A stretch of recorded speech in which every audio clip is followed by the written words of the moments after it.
Grâce de notre Seigneur Jésus-Christ, l'amour de Dieu le Père et la communion du Saint-Esprit soient avec vous tous. Amen. Aujourd'hui, je vous propose une prédication sur Luc chapitre 13, les versets 22 à 30. Encore un texte difficile, il semblerait que ce soit la série dans notre lectionnaire. Mais ce texte est difficile donc parce qu'il nous pose une question difficile. Tellement difficile qu'aujourd'hui encore, les détracteurs du christianisme en font leur cheval de bataille de cette question.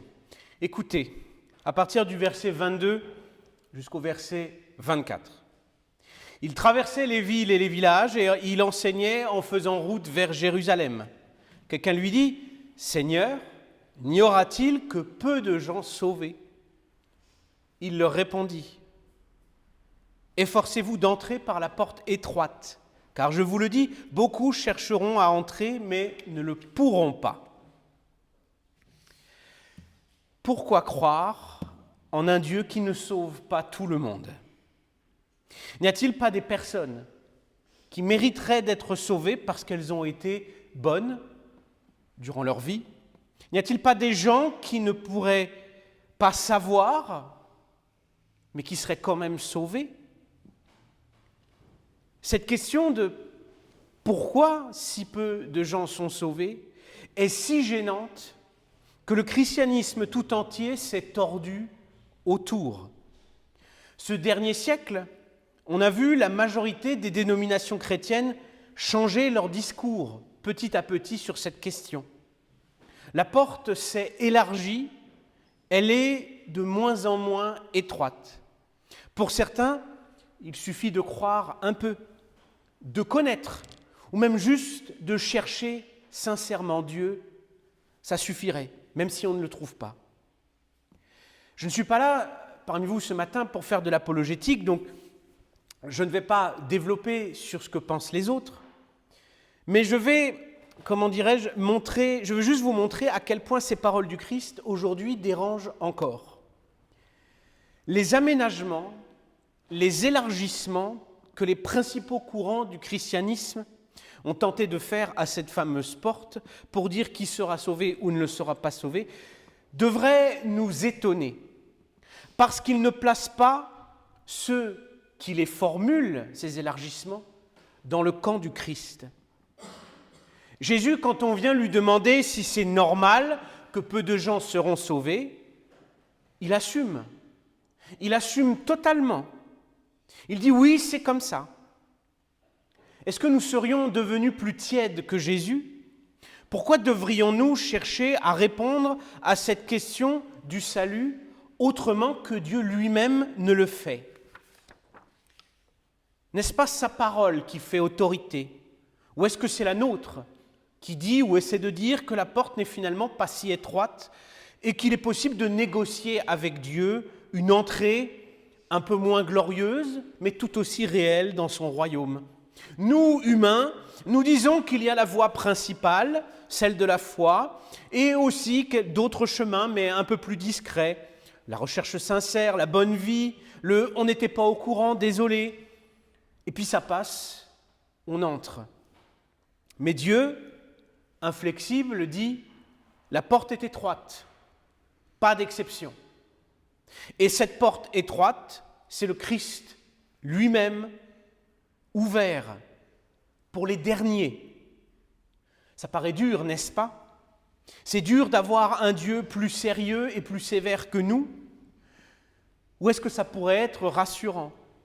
Cette sévérité n'est-elle pas justice ? Et ce sérieux ne vient-il pas de son amour pour nous ? Écoutons la suite, à partir du verset 25 jusqu'au verset 28. Dès que le maître de la maison se sera levé et aura fermé la porte, et que resté dehors, vous commencerez à frapper à la porte et à dire « Seigneur, ouvre-nous », il vous répondra « Vous, je ne sais pas d'où vous êtes ». Alors vous commencerez à dire « Mais nous avons mangé et bu devant toi, et tu as enseigné dans nos grandes rues ». Et il vous répondra « Vous, je ne sais pas d'où vous êtes.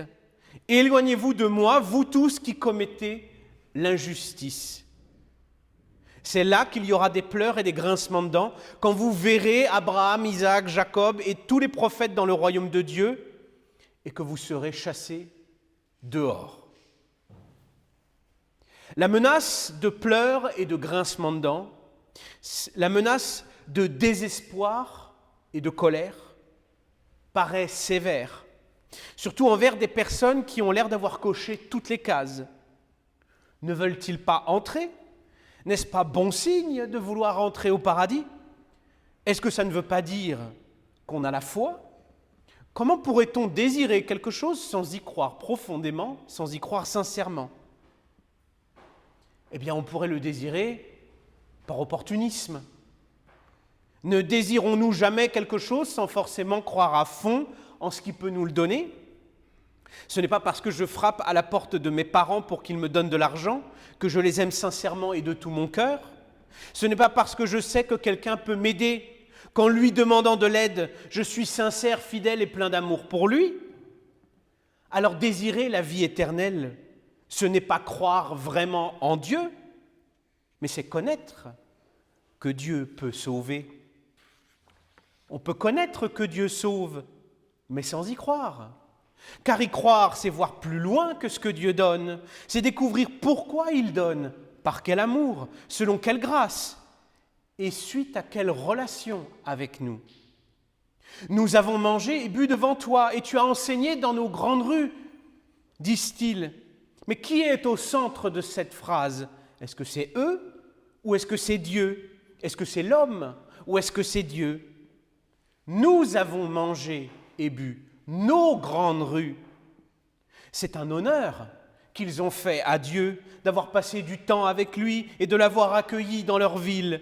C'est Dieu qui leur doit quelque chose en raison de leurs œuvres, de leur bonne disposition envers lui. Ce sont eux les maîtres, pas Dieu. Ils fixent les règles, ils disent qu'ils méritent le salut. Et c'est précisément cette vision de la foi que Jésus dénonce. Le danger des œuvres, c'est qu'elles font que les hommes finissent par se vanter. Il n'y a aucun honneur à avoir écouté et mangé et bu en compagnie de quelqu'un, même si c'est Dieu. Ce n'est pas un prétexte à obtenir la vie éternelle, tout comme croire pour les mauvaises raisons n'est pas suffisant pour que la porte s'ouvre.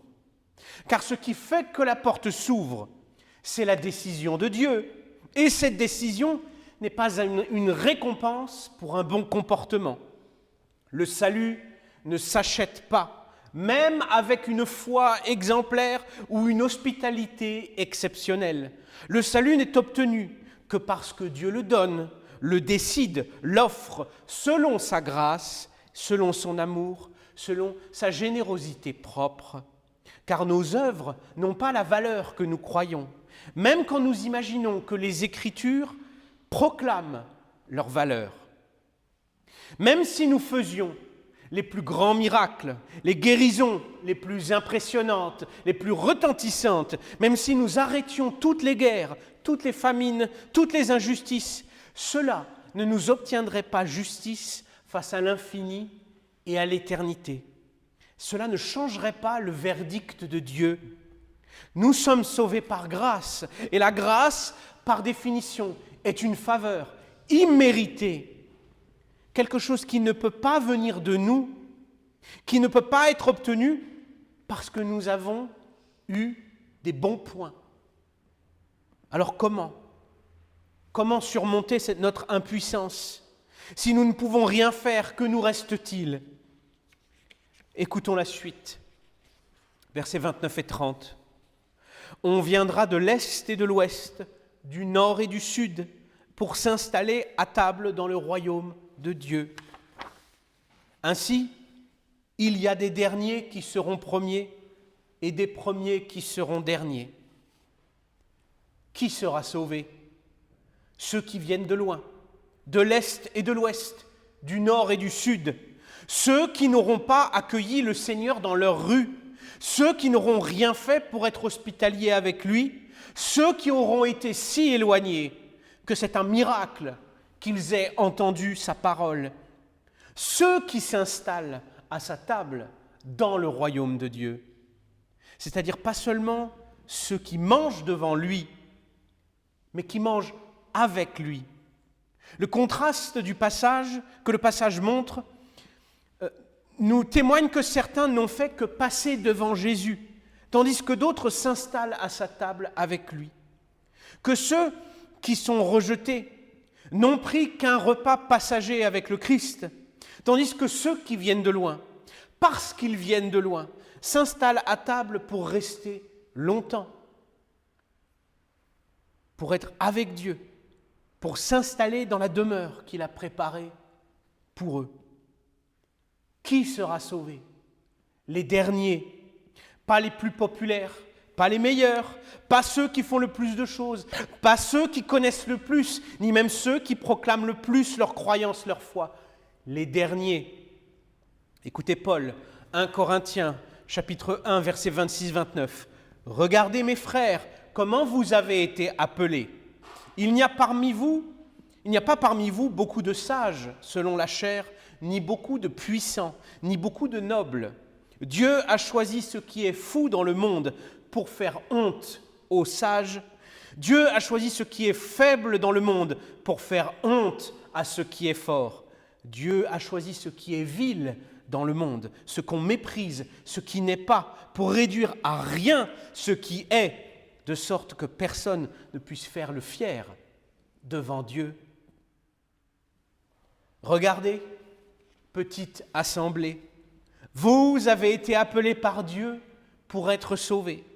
Alors certes, nous n'avons pas à vous proposer tout le luxe de l'Église moderne, pas de jeux de lumière, pas de prestige plurimillénaire, pas de dorure, pas de magistère, pas de pasteur qui se déplace avec le micro en main sur la scène, pas d'écran géant, pas de berger célèbre dont les vies inspirent des livres vendus à des milliers et des millions d'exemplaires, pas de popularité qui fait qu'on se retourne dans la rue à votre passage et qu'on évoque avec respect le nom de votre tradition.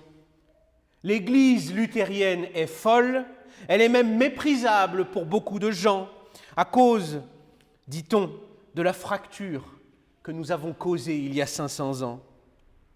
Faire des vagues n'est jamais aimé par ceux qui détiennent le pouvoir. Mais regardez bien, vous êtes les derniers et c'est une merveille. C'est le signe de la grâce de Dieu pour vous. Nous ne sommes pas les plus grands du monde, mais Dieu nous tend la main. Nous avons sa parole qui donne la vie éternelle et que nous pouvons entendre et méditer chaque dimanche.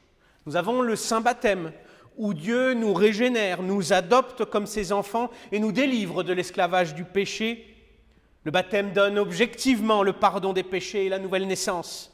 Ce don est reçu par la foi. Nous avons le Saint Repas, où le vrai corps et le vrai sang du Christ sont réellement donnés dans, avec et sous le pain et le vin pour le pardon des péchés. La présence est objective et la foi reçoit ce bienfait pour la vie. Nous avons l'absolution par laquelle le pardon du Christ est proclamé et attesté dans l'Église. Nous avons sans cesse le rappel des promesses de Dieu, le rappel de son amour et de sa fidélité envers nous. Nous avons toutes les provisions nécessaires pour tenir le long voyage. Nous qui venons de l'Est, de l'Ouest, du Nord, du Sud, nous les petits, les derniers, qui arriveront bien après les autres devant les portes du royaume. Mais nous, dont le chemin est assuré par Dieu, qui donne toutes les provisions dont nous avons besoin pour nous maintenir dans la foi par tous les outils que je vous ai cités. Des outils, des dons, des bénédictions, d'autant plus efficaces qu'ils sont pour les derniers. Oui, les derniers ont besoin de rations de meilleure qualité que les premiers. Ça paraît évident, non? Parce que la route est plus longue à faire.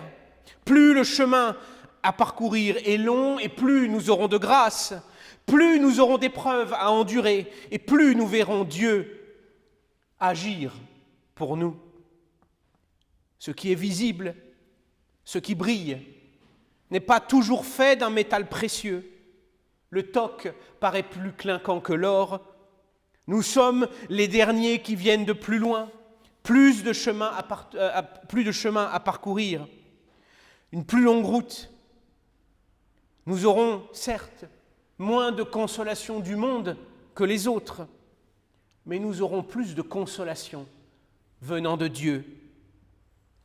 Pour toi, l'existence n'est certainement pas facile. Pour toi, ton Église te paraît en retard, et tu as raison, elle l'est, parce qu'elle vient de loin. Elle a beaucoup de chemin à parcourir encore. Pour toi, les épreuves s'accumulent et tu as l'impression d'avoir soif de choses plus excitantes, plus animées, plus remplissantes. Pour toi, le chemin te paraît décourageant, trop long, trop austère, trop fatigant. Mais réjouis-toi, car Dieu est plus près de toi dans l'épreuve. Parce que Dieu est plus près de toi dans l'épreuve qu'il ne l'est dans les joies du monde. Parce que Dieu prend bien plus soin de toi quand tu es sur le long chemin que quand tu crois être arrivé à bon port, là où ça crie, là où ça danse, là où ça parle des langages incompréhensibles pour tous, en prétendant que c'est le langage des anges. Que les anges parlent entre eux et restent entre eux. Nous ne sommes pas des anges. Nous sommes des enfants aimés et désirés de Dieu. Nous sommes des pèlerins sur la terre, les corps marqués par notre fatigue, par nos épreuves et par notre souffrance. Mais nous sommes nourris, nous les derniers, chaque jour, par la parole et les sacrements, par ce Dieu plein d'amour et de générosité qui est venu lui-même nous chercher, qui nous a appelés depuis si loin. Et par sa grâce, il nous a donné de voir la croix soutenant le Fils au loin. Il nous a donné d'entendre la voix du bon berger. Il nous a donné de recevoir les promesses, d'apprendre non juste que Dieu existe, non juste qu'il est riche de bénédictions que nous pourrions convoiter en espérant que notre bonne conduite religieuse, que ce soit par nos processions tristes ou nos danses extatiques, nous permettrait de les obtenir. Non. Dieu, par ses promesses, nous a appris qu'il nous aime, qu'il nous a adoptés comme enfants par le baptême, que son sang nous a purifiés de nos péchés, qu'il est mort à notre place, qu'il a tout accompli et tout vaincu pour nous. Alors réjouis-toi, toi qui es dernier d'entre tous, car voici la promesse de Dieu pour toi. La route est longue, les souffrances, les épreuves semblent infinies, mais une place est préparée pour toi dans les lieux célestes. Tu étais seul, tu seras accompagné. Tu étais triste, tu seras joyeux. Tu étais en souffrance, tu seras guéri. Tu étais dernier, tu seras premier. Peu importe ce que tu penses de toi, de ta pratique religieuse, de ton Église, du chemin que tu as encore à parcourir, de ta situation actuelle, Dieu t'aime et il ne te laissera jamais tomber.